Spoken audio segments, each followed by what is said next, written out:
What's going on guys? Donc on va continuer avec le DDoS Attacker. Je vais vous montrer, ou plutôt je vais vous expliquer comment vous pouvez utiliser OptParse, la librairie, pour utiliser des options avec votre script. Et de cette façon-là, votre script aura un look plus professionnel, on va dire. Et puis, ça sera plus facile d'interagir avec votre script. Voilà. Donc, toujours, je vais utiliser mon fichier Python DDoS, sauf ici, j'ai supprimé son contenu et on va tout reprendre de zéro. Voilà. Donc, on va importer les deux premiers librairies qui sont Socket et bien sûr Random Socket pour gérer les connexions, Random pour créer des paquets aléatoires. Puis je vais utiliser la librairie OptParse, mais je vais juste importer donc voilà, import option parser. Donc j'ai déjà expliqué pourquoi on fait cette manœuvre, on va dire, pour alléger un peu votre script. Plus vous importez des librairies, plus votre script sera gourmand.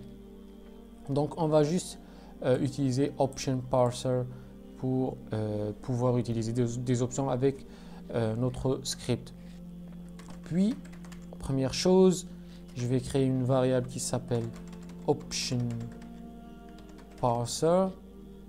Je vais ouvrir des parenthèses. Donc je vais descendre jusque là, puis on va utiliser 3 guillemets, voilà. On descend ici, 3 guillemets pour fermer.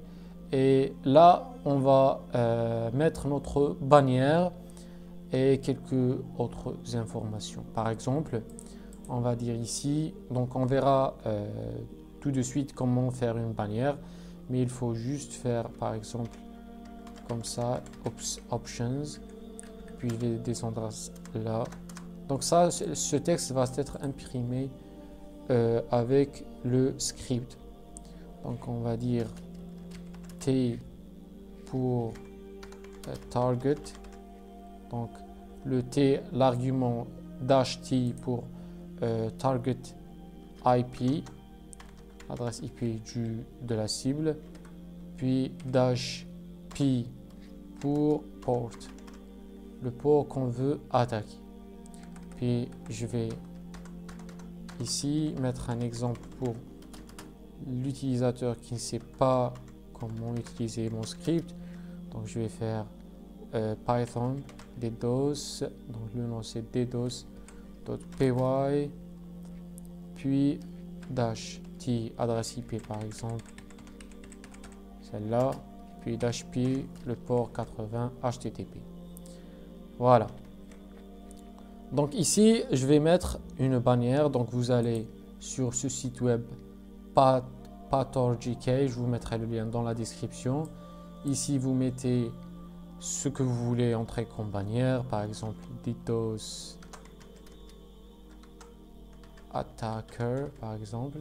Donc c'est un peu long, on va laisser que le DDoS. Et ici, le font, vous choisissez le font qui vous plaît. Il y a une centaine de fonds. Donc on va choisir par exemple celui-là. Donc on va rafraîchir la page d'abord. Il y a la connexion un peu qui déconne. Donc ici vous faites Select and Copy et vous allez copier le contenu de votre bannière. Vous venez ici et vous collez la bannière. Voilà. Donc vous allez créer une bannière et vous avez orienté votre utilisateur sur l'utilisation des arguments avec votre script. Très bien. Puis on va implémenter les options dans notre script. Donc parser add pour ajouter option. Et on va ajouter l'option ou l'argument -t. Puis virgule destination égale target IP, voilà. Et en dessous, on va ajouter add option, l'argument -p, voilà, virgule, destination, port, ici port et target IP. Très bien. Et puis on va mentionner options et les arguments args.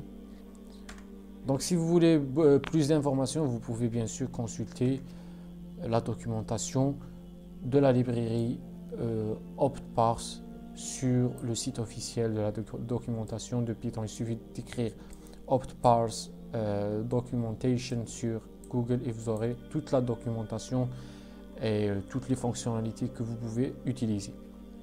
Donc parser.parse args. Donc on ajoute les arguments -t et -p.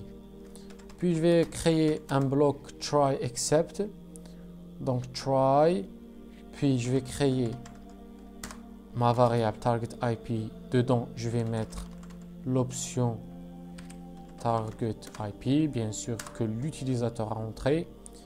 Puis bien sûr le port que l'utilisateur a entré, je vais le mettre aussi dans une variable port.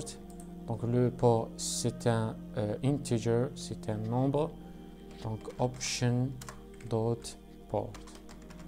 Donc ce que l'utilisateur a entré, je vais le mettre dans une variable pour pouvoir travailler avec. Puis donc je vais sauter la ligne pour créer une fonction define, on va dire DOS attack. Donc c'est une fonction qui accepte le target IP et qui accepte aussi le port qu'on veut attaquer. Donc on crée une variable sock pour créer la connexion entre nous et la cible avec socket. Donc ça c'est ce qu'on a vu précédemment avec la première vidéo, la création de connexion avec la cible. Donc socket.af inet pour l'adresse IP, puis socket sock diagram. Donc c'est socket en minuscule point sock diagram, voilà, diagram. Et on ferme les parenthèses. On revient à la ligne et on crée notre paquet aléatoire. Donc random avec la librairie random bien sûr, urandom la méthode, et on mentionne le volume du paquet en bits, par exemple 1024. On ferme. Puis c'est très important, le bloc while. Donc c'est une boucle infinie, while true, sock send to. Donc on va envoyer à cette connexion le paquet qu'on vient de créer ici. Donc packet, on va l'envoyer à notre target IP sur le port que l'utilisateur a mentionné. Donc double parenthèse, voilà. Puis on va, pour l'esthétique, afficher le contenu du paquet envoyé encodé en hex pour être lisible. Très bien, c'est bon. On finit le bloc try avec except, et dans le bloc except on va imprimer une erreur, le message en cas d'erreur. Donc parser error, et on imprime il y a quelque chose qui cloche. Voilà, très bien, et on ferme Et dernière chose, on invoque notre fonction DOS attack avec target IP et le port, et on finit tout le script ici. Donc voilà la totalité du script, c'est pas très long. On va essayer de l'exécuter ici, Python DDoS, donc sans arguments, sans options, sans rien. Et donc on a accept. Ah oui, j'ai pas fermé ici la parenthèse, voilà. On recommence, très bien. Donc vous voyez ici que donc sans arguments, sans options, vous avez ici usage, la bannière, option, target IP-P pour port, exemple, et puis vous avez ici une erreur, il y a quelque chose qui cloche. Maintenant si on va ajouter -t, par exemple, une adresse IP, puis le port 80 ou 443 par exemple, donc c'est le port 80, il y a toujours une erreur parce que pourquoi, donc -t destination target IP port -p -t.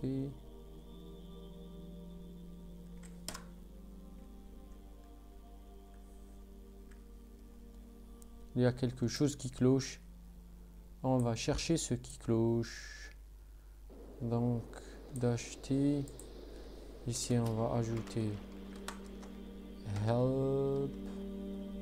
Il y a aussi une option help sur la documentation, mais elle n'est pas obligatoire vu dans la destination. Args parser args. Try target IP options ici.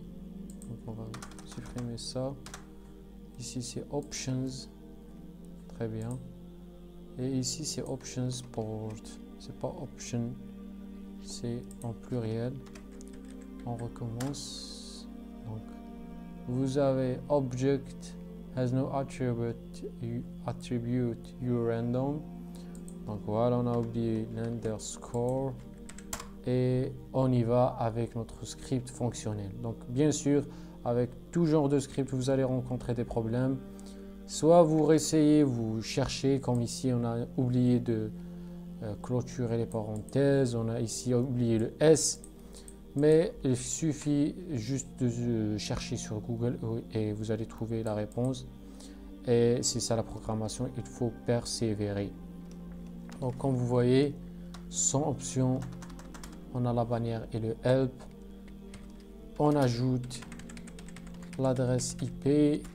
On ajoute le port et here we go avec le script. Donc, je vous retrouve prochainement. Merci.